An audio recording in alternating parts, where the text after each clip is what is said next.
Welcome to this online course on electricity and safety measures. So in today's session, we are going to discuss about the basics of electricity.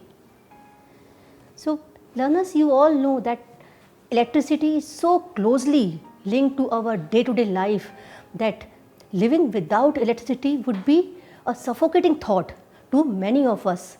Can you imagine your life without electricity? No. So electricity in its commonly usable form is manufactured product. It is not something that you pumped out of the ground or mine or collect it from the sun or wind. That means you have to generate it. So the energy sources we use to make electricity can be conventional, which is also known as the non-renewable, and renewables. So any kind of source which is easily available to us, like the coal, natural gas, oil, nuclear power. So these can be used to generate electricity. Generally we get it from the energy conversion of the other sources like these coal, gas, oil and other natural resources. So electricity is one of the most widely used form of energy. So now you must be thinking, what is energy? Energy has been universally recognized as one of the most important inputs for economic growth and human development. So this is very essential for the life, or we can say energy is the essence of life. How? So energy, the capacity for doing work. How do we define it? Generally we define the energy as a capacity for doing work. It may exist in many forms like potential, kinetic, thermal, electrical, chemical, nuclear or other various forms.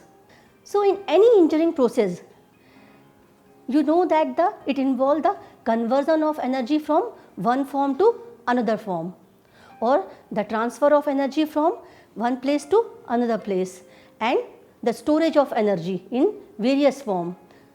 So you all know that how energy can be transformed.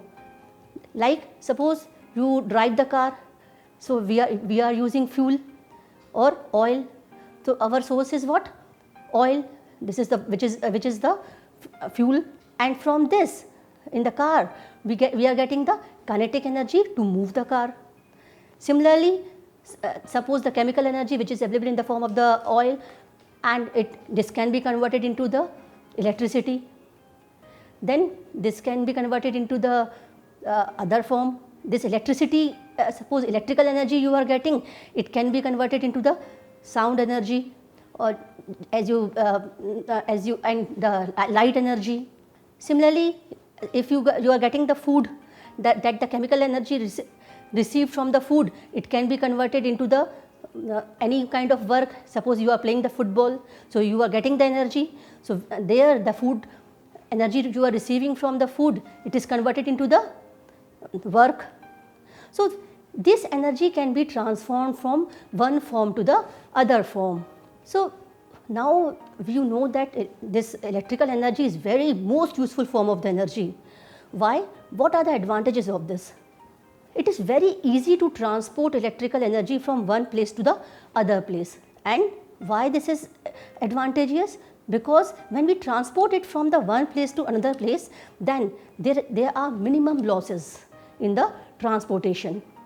Then it is very easy to control and regulate. And with the electrical energy, one more advantage is that it can be converted easily from one form to the another form.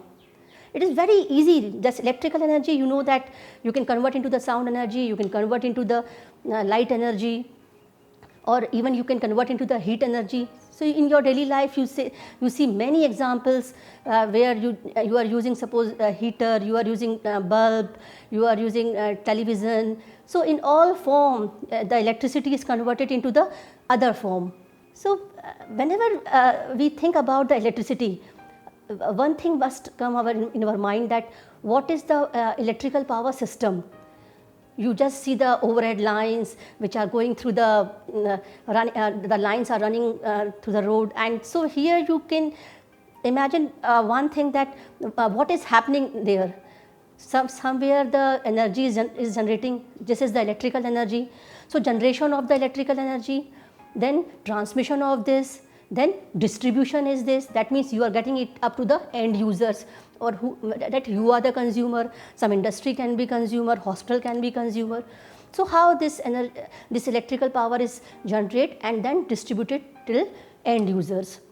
So this is also one thing which is of interest when we study about the basic electrical. So transmission means what? Sending the electrical energy from the generating station to the load centers. This load centers can be anything. It can be the load centers of state load center, from where the electrical energy can be distributed to the others, or it can be the centers. That means you can say it can be delivered to the consumer end also, at your house, industry. So transmission network consists of the transformers, conductors, supporting towers, safety equipment, and voltage compensation equipment. So many things, many equipments are required when we transmit the electrical energy from generating station to the consumer end. So now the question is coming, that how energy travels from the generating station to the consumers. So this figure shows the generating station to the distribution end. You can see here there is a generating plant from where the electricity is being generated, and it is giving to some transformer, and where that some transformation process takes place, then energy is generating, suppose at 11 kilovolt, then it is being step up to the 220 volt or 440 volt for the transmission. So for this, the transformers are used at the substations. Then the transmission lines are there, the long length transmission lines are there, and they carry the electrical power to the substations, and then from there the distribution lines are there, which take the power to the consumer end. So this is a simple layout how the electricity travel from generating plant to the consumer. This is also coming into the mind that we have heard about the single phase, 3-phase electrical supply. So I am just showing you one figure which is showing that the single phase, the transformer is mounted on the pole, and this single phase power line is there. You can see there is a 3-wire system. One transformer is there which is supplying the either 120 volt or 220 volt. So here again you can see here the 3-phase power line. So there are 4 wires leading from the transformers to the building. So this is a simple figures which are just making you clear that what is the single phase supply and what is the 3-phase supply. So the objective of our this session or this is to know about the electricity.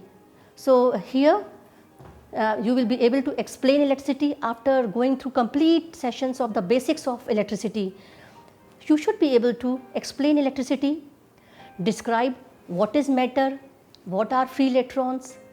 Then you should be able to explain the key terms like voltage, current, power, energy. You should be able to define resistance and impedance, describe 3 types of electricity loads, and define the power system efficiency. So one more important term which comes when we study about the electricity is the power factor. So what is this power factor, phase angle, and differentiate between the active and reactive power. Some knowledge of active and reactive power is very essential.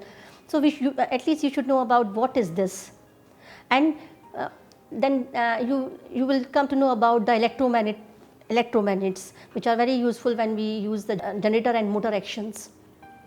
So anything we observe and interact which possesses mass and occupies space is called matter. So from where it is coming? So first of all, we should have the knowledge about the matter, and this matter can be any of the 3 forms: solid, liquid or gas. The matter consists of molecules. and molecules are made up of one or more atoms. That means we can say that atom is the basic building block for any molecule. That means any matter you are seeing, you are observing, you are interacting, which is occupying the space is the matter, any solid, any liquid, any gas. So these atoms and molecules that are electrically neutral and having the equal number of positive charge and negative charge. So what are these charges? These charges are the protons in the nucleus and electrons in the shells surrounding the nucleus. So now we are discussing the matter. So what so you can see here the solid, liquid, gas and plasma state. These are the 4 states of the matter. So how you can see here very structured form, the solid state is being shown here, which is where the molecular structure is being shown. So molecule forces closely bind, and it closely bind the molecules to one another. So you can see here this is the solid state, and solid holds its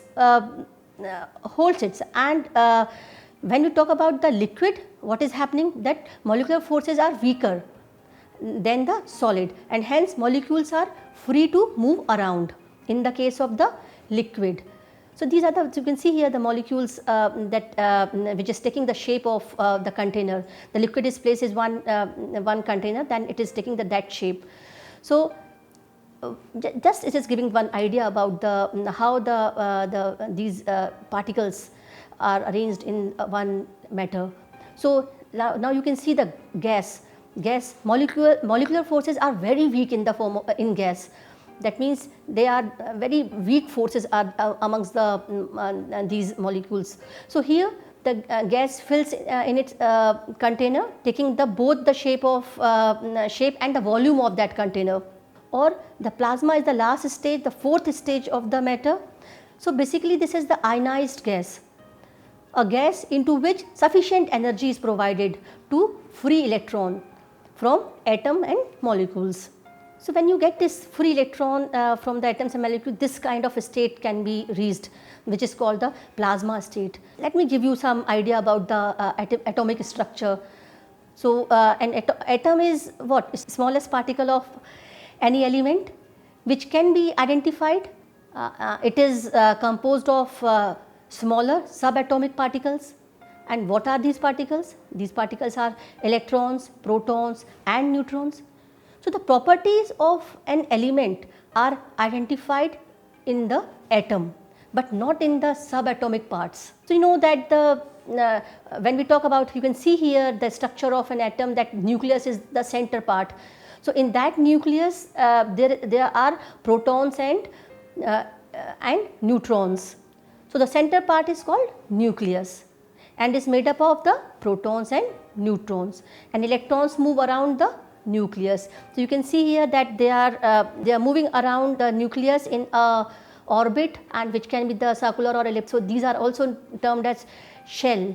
So from there you can understand about the free electrons, which is of the point of interest for us to form the electricity. So these are some electrons are very tiny little particles and negative electrical charge, and these particles spins around the nucleus, and protons are much larger and heavier than the electrons and have opposite charge, that means positive charge, but the equal magnitude of the charge of an electron. So like 1.6 into 10 to the power minus 19 coulomb. So here the protons is having also this charge, and one electron is also having this charge. Neutrons are large and heavy like protons. However, neutrons have no electrical charge and they are neutral. So these are situated in the nucleus. So now what is the free electron, which is because why we do want to know about the free electrons, because this is the electron which is carrier of electricity. That means in one matter when there are atoms and in atom we would like to have the free electrons which can move around and can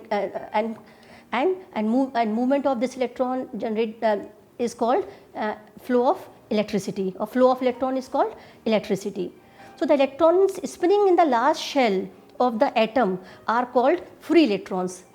So last shell, when the electron will be at last shell, this will be the force which is from the nucleus, it will be less as compared to the other shells. So it can be easily made available if some external force is applied. That means these free electron can be removed from its shell by a relatively smaller force if it is at the this electron is at the last shell. So the reason for the free electrons to be released could be many. It can be the mechanical reason, it can be the chemical, or it can be presence of external electrical field. So in case of the battery cell, as you know that there is a chemical reaction, and this leads to release of the electricity charged ion, and which release the free electron to the terminals of the cell. So now let us come to the very basic parameters. So whenever we talk about the electricity, we talk about the current, voltage, resistance. So these two basic parameters are the current and voltage, which are the measurable quantities. So and resistance defines the relation between the current and voltage in an electrical circuit. So it comes as a measure of opposition to flow of charge. So this is the property by which in any matter this what resistance do? It oppose the flow of charge. So first of all we will see what is current. So the flow of electron in any conducting material from one point to the another is called current. So while the electron move from negative terminal to positive one, by convention the current is said to flow from positive to the negative terminal. That's opposite. Flow of electron is in one direction, though. So the electricity, we can say that the current is flowing to the another direction. That means the movement of negative charge and movement of this positive, we can say here. So by convention we can say the current flow from the positive to negative terminal. So basic unit of the current is ampere, and what instrument we use for to measure the current? This is called ammeter. So ammeter can be connected in series or in any circuit. Whenever you want to measure the current, that means you have to connect in that circuit, and that ammeter, that instrument can be connected in series with that circuit. So now let us come to the electrical voltage. What is this? Electromotive force or potential difference which cause the flow of electrons in any conductor. That means flow of current in any conductor. So an electrical generator, suppose we take the case of battery, it forces electron to move from atom to atom. So that means what we are experiencing? We are experiencing one kind of pressure which is pushing. So this push or force is like a pressure, just like take the example of a pump in a water system. So which force the water from one place to the another place. So just like electricity also, that electrons can also feel some push and move from one place to another place. So in an electrical circuit, this pressure is called what? Voltage or electromagnetic force. And what is the unit to measure it? It is volt, by which the electrical pressure is measured. So now what instrument we use to measure the voltage? It is voltmeter. So voltmeter is connected in the parallel to the circuit, and two terminals points between which the current flow. Now coming to the resistance. Once we know about the current, voltage, then if we can measure the current and voltage, we can measure the resistance also. Then this is the property of any substance or matter which gives opposition to the flow of electron through itself. That means anybody, if you would like to move the electron from one place to another place, so it has a tendency to oppose it. So if we apply the same voltage to the ends of different material, the amount of the current that flows will differ in each case. Why? This is because of the property of resistance. Every matter or every substance has the different resistance. So resistance is the property that causes this kind of difference. That means the different kind of current is flowing through different matter when you apply the same voltage there.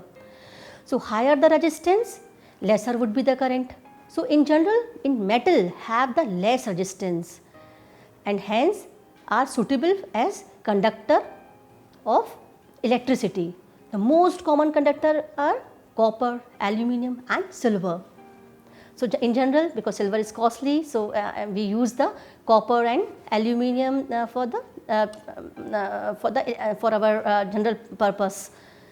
So, some other types of material show the value to the high resistance. So, why they are important? Yes, they are also very important because they will work as a insulator that will not allow the current to flow.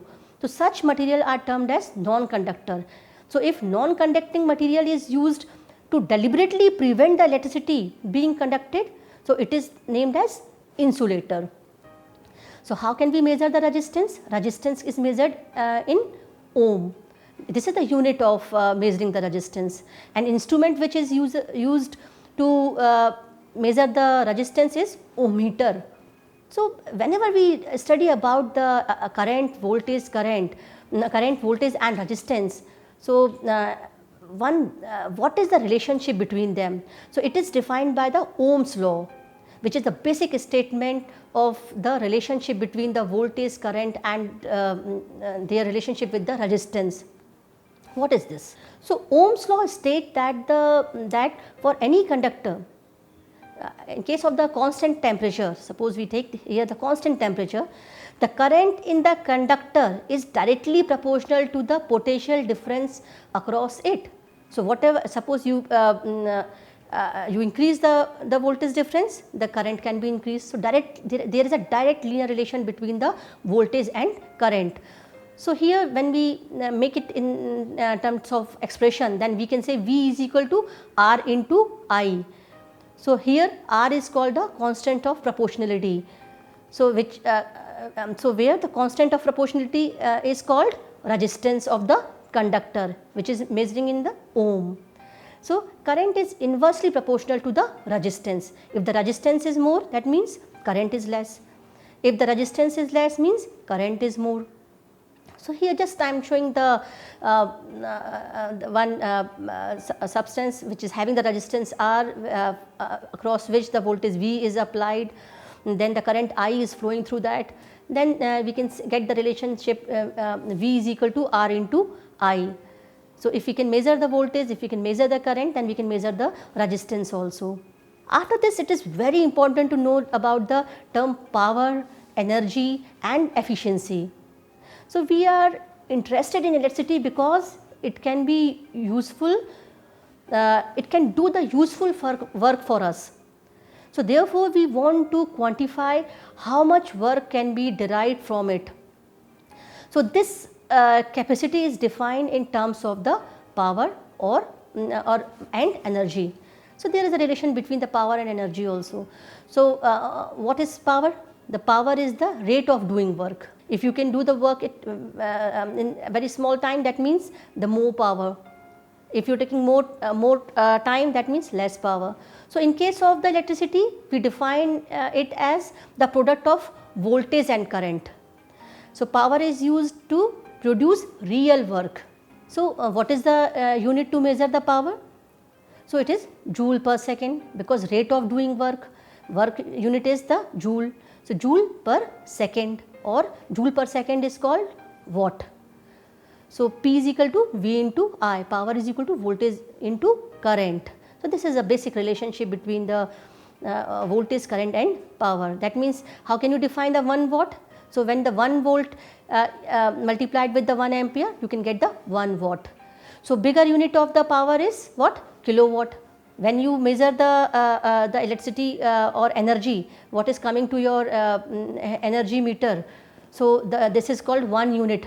So, 1 unit is 1 kilowatt hour. That means 1 kilowatt multiplied by 1 hour. Similarly, 1000 watt is equal to 1 megawatt. So, when we talk about the capacity of any power plant, so it is easy to express it in the big unit, that is in the megawatt or gigawatt. Now, the what is energy? So, we have already get the idea of this energy. So, capacity for doing work is called energy. To say it differently, it is the rate of doing work.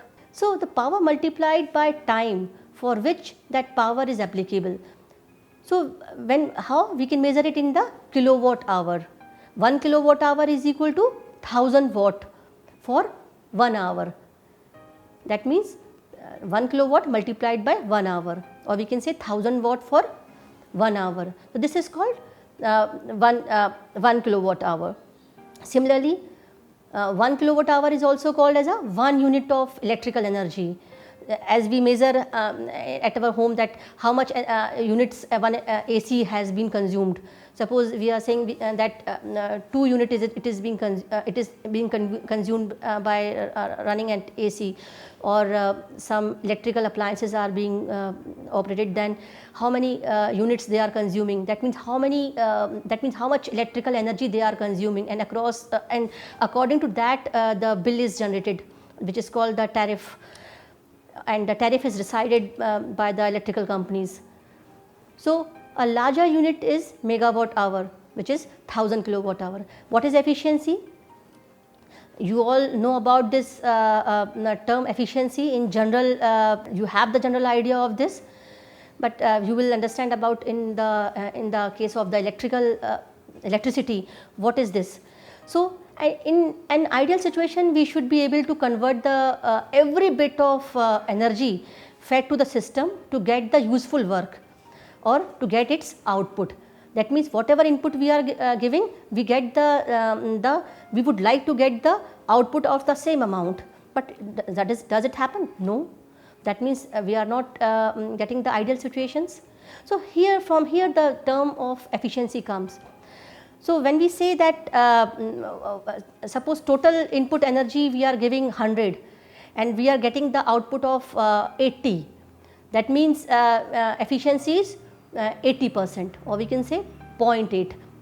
So, how can we define the efficiency? This is the output energy to ratio of output energy to total input energy.